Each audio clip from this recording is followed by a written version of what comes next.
Welcome. In front of me is a Motorola Edge 60 Neo, and today I will show you how you can go through the setup process of this device.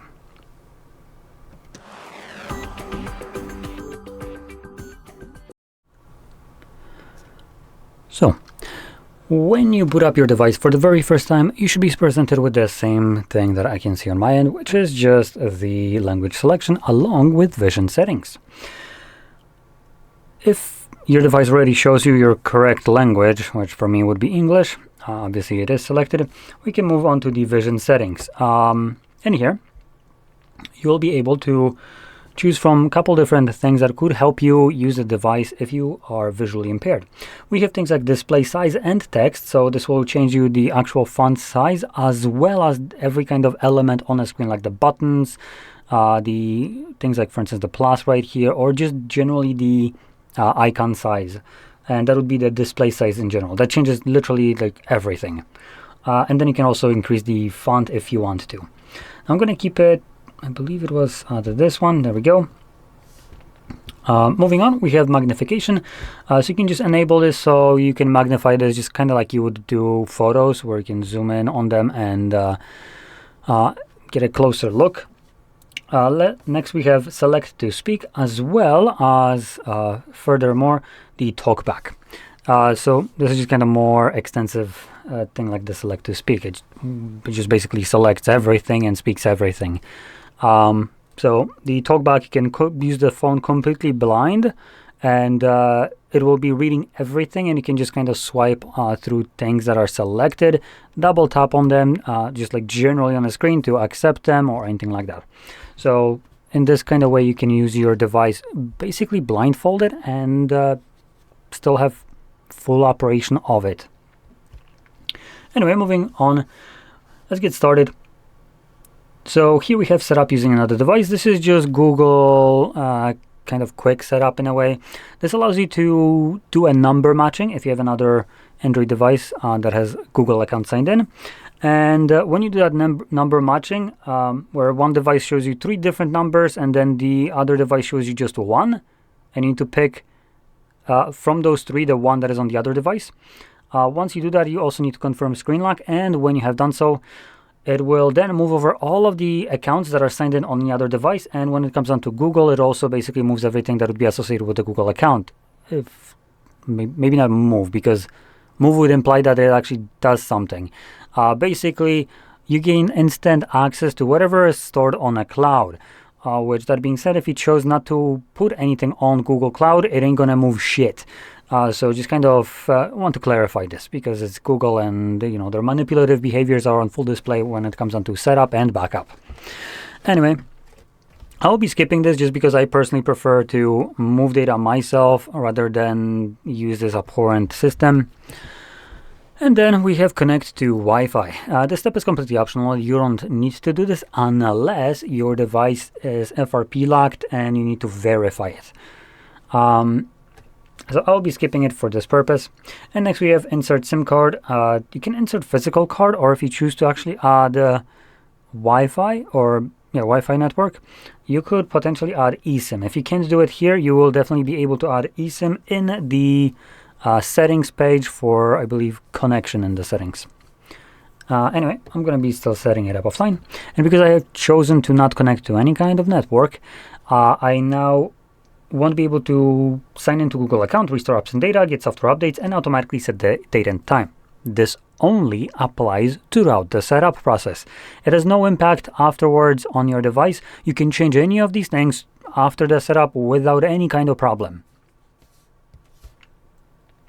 Now here we have some privacy and security, which is kind of hilarious because this is still an Android, which is probably the least secure device on the planet at the point.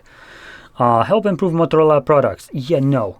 Now I want to point out, anytime you see this bullshit kind of statement, help improve some product, what this actually means is allow us to gather your data so we can monetize the fuck out of it, sell it, and then improve your experience by basically giving you a better targeted advertisements.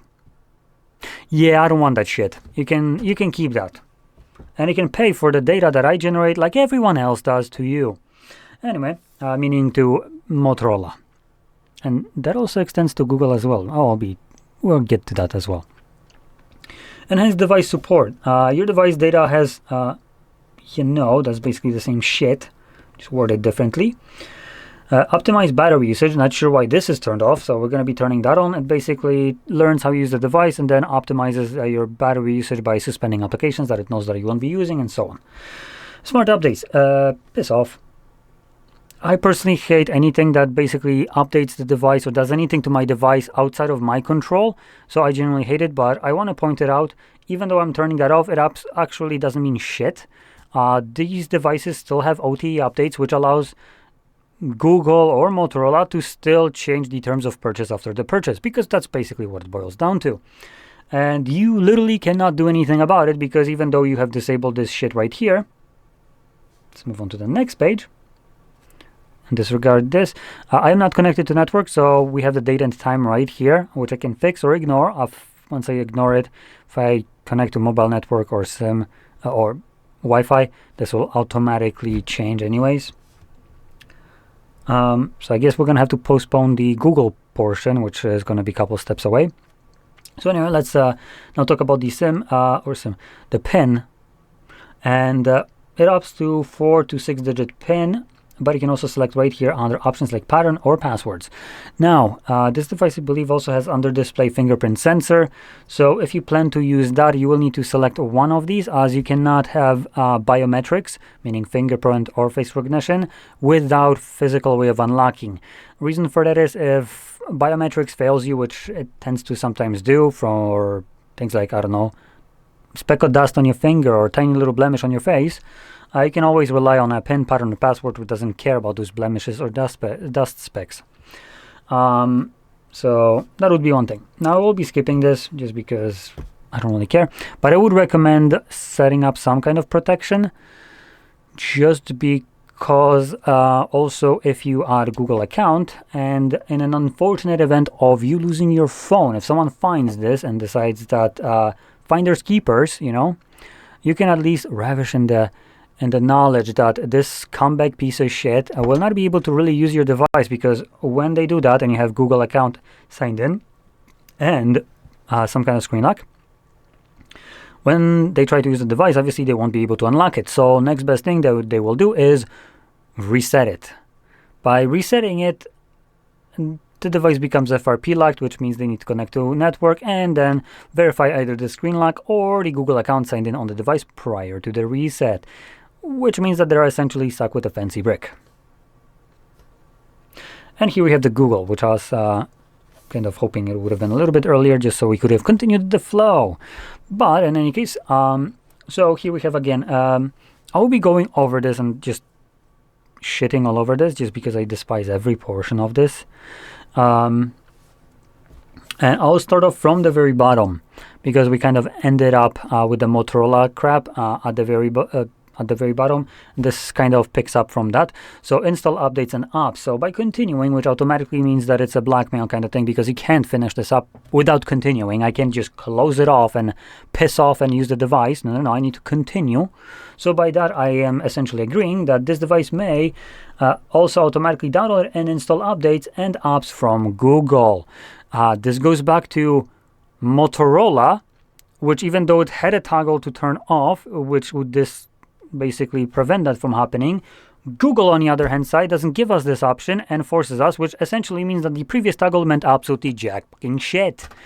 And this kind of shit right here is what you get to experience when you buy, for instance, a Sony Xperia phone, which decided that not enough people were buying their devices. So as a reward for people that did, you get to get fucked in the ass because now you get a subscription for the only feature you probably purchased this piece of shit phone. That came through OTA updates, which is what this is actually talking about without saying it. There is no toggle right here to turn off, because what it's talking about you can't turn off. It goes in a soft way, flaccid cock way, talking about system updates and app updates, which you can turn off. The reason there is no toggle is because what it's actually referring to doesn't have a toggle and it's hidden away from you, so you don't even know that this piece of shit thing exists on your phone. So that's kind of what you get to experience. And just to give you a couple more examples, just so you don't think that this is just the only case where that has been used in a nefarious way. Don't forget, we also have Samsung.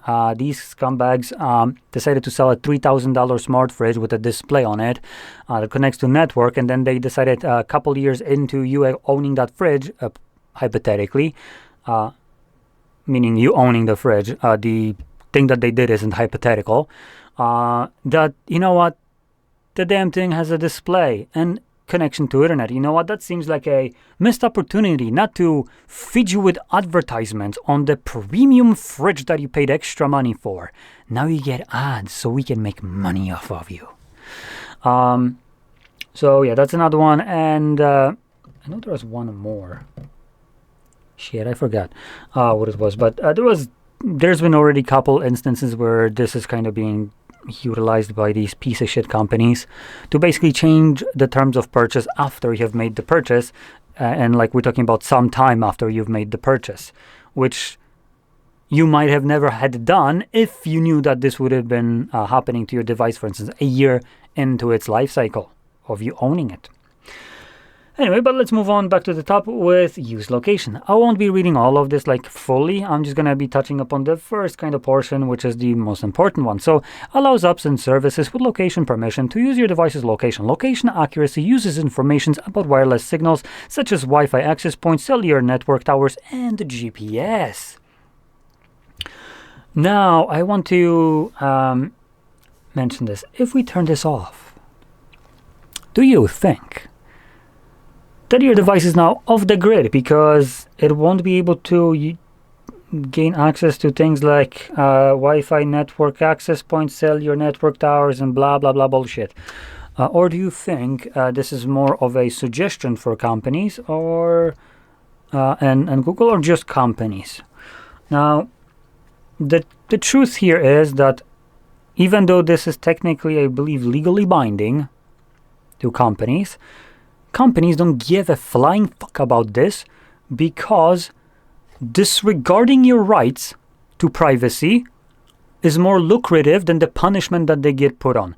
So you have creepy ass fuckers like Zuck, which basically looks at this as a general suggestion that he can violate at any time, and gathers your data through backwards means, even though you're deliberately telling him not to and disallowing this.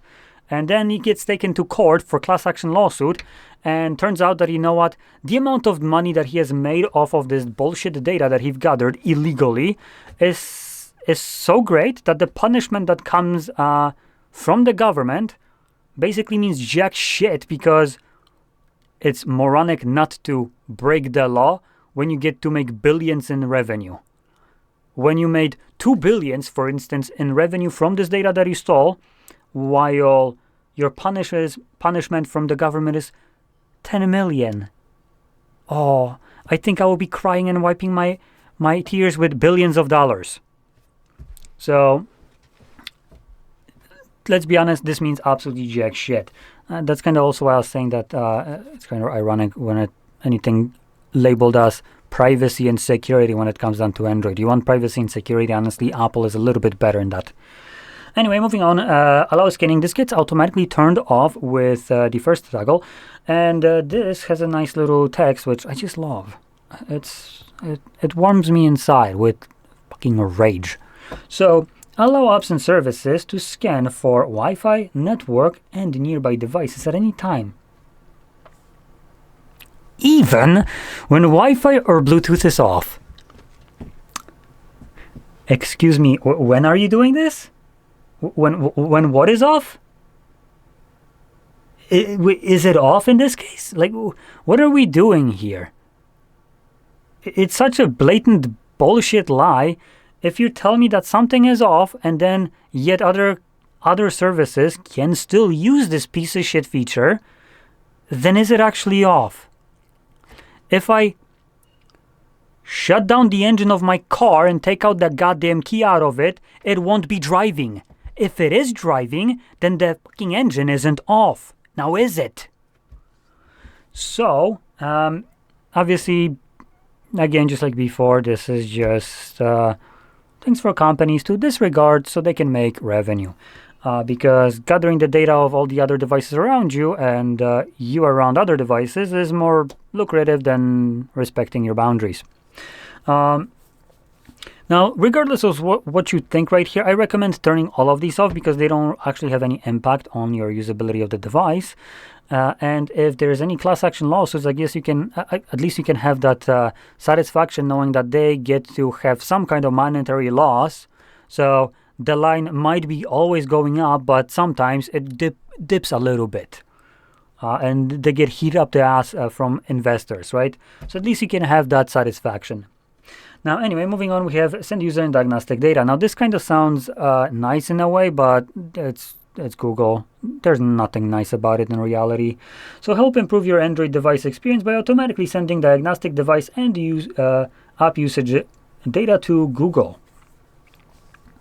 Now, this sounds like Google is basically trying to gather your data so they can improve your Android experience by, I don't know, implementing updates that will be beneficial to you. That's kind of how it sounds. That's how Google wants it to sound. But if that was actually true, then features from Pixels would report it to any kind of other Android device. Shit, the open-sourced Android fork that companies can utilize because it's open-sourced would still have a dialer in it and would have been updated as it is on a fucking Pixel. So no, this is a lie. What it says right here is completely factually incorrect because what it actually talks about is allow us to gather your data so we can sell it, make record-breaking profits, you get to see all of it, and we get better targeted advertisements for you. That's your reward. Don't you want better ads that are more targeted by you because we have learned so much about you and your usage and what you're interested in from getting all the informations from your phone with your consent? No. So yeah, turn all of this off and let's move on. Now, stay up to date. Help basically Motorola send you spam by giving them email. No thanks. Yeah, no thanks. Live lock screen. I would like to turn that off. This is just my personal preference. I actually don't know how good this is, but just judging by the examples right here, as a wallpaper, I honestly couldn't give a shit less to have a brick or a building wall that I don't even know the building, or vegetables. So yeah, as a wallpaper, kind of carousel, because that's basically what it is. There's only one wallpaper which looks nice, which is the one of the water. I don't imagine anyone would want to have a wallpaper of vegetables, but if you do, you can keep it on. You can also turn that off later on in the settings. Next, we have navigation style, and we have gestures or buttons, so choose whichever one you prefer. I like gestures. I do also want to add, typically, which I'm not sure if this is the case right here, you get additional settings for both gestures and buttons in the settings under System and Navigation. This potentially allows you to hide things like the guide bar or flip the orientations of the back buttons, along with some other things like circle to search. Next, we have theme, light, dark, and both, depending on time of day. I like the light one for video, so that's what I'm going to keep it on. And next, we have set up parental control, so you can track your kids. And we're basically done with the setup. Finish and swipe up, and voila. So there we go. Now, if you found this very helpful, don't forget to hit like, subscribe, and thanks for watching.